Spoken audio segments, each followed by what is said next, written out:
Let's just have a conversation about why we do discovery.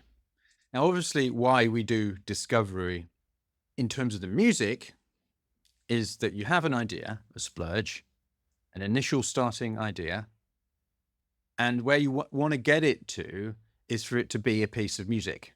Maybe not a very good piece of music by the end of the drafting stage, but often a splurge. It could just be a groove, or it could just be a verse, or it could just be a chorus, or it could just be a breakdown. It's just an idea, often, not always, but often. And so that distance between an initial idea and a drafted piece of music, unpolished, rough diamond, is quite wide. And in discovery, we are discovering what the piece of music wants to be, what the purpose of the piece of music is, and how the music is going to express that purpose. So that's what discovery is for musically. However, psychologically, discovery is for something very important as well. For our minds, it's there for a very important reason as well. Because when you splurge, very often, when you do a splurge challenge, so let's say you've done something like 100 splurges, you're going to have some pieces of music which you're super excited about and you really want to work on. Even though that feels really good, even though that feels really exciting, it's actually quite dangerous. Why? Because there are two certainties that an idea you're excited about creates. There's the present certainty of, oh, this is great. Oh, this is absolutely brilliant. Oh, I just love this. Yeah. And then there's certainty of what it could be in the future. Oh, it has real potential, this. Yeah. So you've got present certainty. This is great. And then you've got future certainty. Yeah. It has potential. But these two certainties can create problems for us. This is great can lead to, and I'm sure you've experienced this, I certainly have. This is great, but I'm scared I'll ruin it, right? Because you're like, this is great. So how do if I do anything to it, then it's not going to be great. Yeah. So you get stuck in what it is and you don't want to change it because you don't want to ruin it. So that's how this is great. Yeah. What I really like this, that type of certainty can create the conditions where you don't want to do anything. You just listen to it on repeat, or you just twiddle around on the edges, not really doing anything because you're scared you'll ruin it. And then eventually you get bored of it. In terms of the future certainty, it has potential. If you think about it, that I know this idea could be good. I just know it. If I could just make it reach its potential. But what that means is that my ideas must work. You're saying to yourself that the idea I have for it in my head has to work in order for it to fulfill its potential. The word potential is problematic because it's got this fixed element to it. It needs to fulfill, it needs to reach this level. As often, you'll have an idea in your head for it. So out of the splurge, quite often, people will not want to do any discovery because they're like, I've got this idea in my head for what I want it to be. Right, so I'm just going to just do that. But the thing is, that idea in your head, sometimes it does work. I'm not saying it never does. Sometimes it does work, but it can quite often not work and it gets stuck. And because you're so fixed on this idea in your head, because it must work and there's no other way, you lose something that could be good. These two certainties, the present certainty of this is great, can keep you stuck in what it is and not want to change it.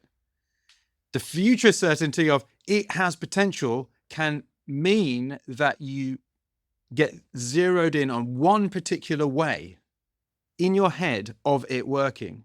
And then if and when, quite often, that doesn't work, you abandon it. The thing is that what discovery does psychologically is it stands in between these two certainties And it actually shows us something much more true. This is great, but it's not a piece of music yet. Okay, it's great as an additional idea, but that's kind of meaningless. You haven't made it yet, so you don't know if it is going to be great as a piece of music. Probably more accurately, you don't know how to make it great as a piece of music. That's what discovery is demonstrating to us. This is great, but it's not a piece of music yet. And in terms of in future, because we're attempting things, it has potential. It could be great, but only in theory. Quite often people will say, in fact, one of my masterminders said it on the last session. I was talking about splurges. This is some of the best music I've made. I'm like, is it? In theory, it's some of the best music you've made if you finished it, right? So in other words, you're creating this whole scaffolding of, well, if I do this and this and this and this and this, and then it ends up into this thing that I have in my head, then it's going to be the best music I've ever made. Isn't that bordering on, and I did actually say this to him, isn't this actually bordering on delusional? Look, I've done it too. Oh, this is the best ideas I've ever made.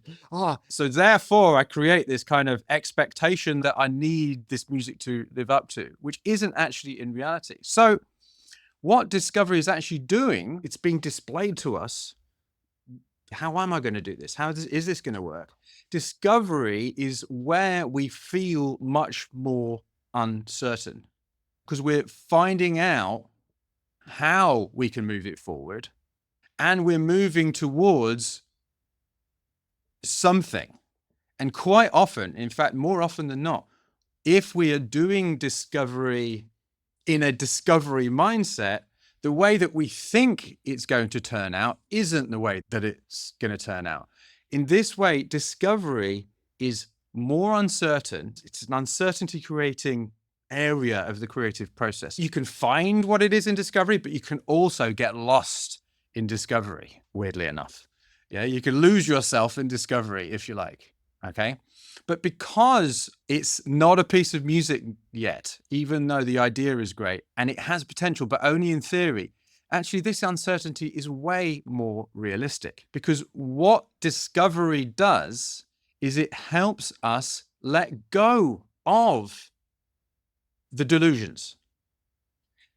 Instead of saying in the present moment, this is great, discovery allows us to let go of that slightly and just go, is this great?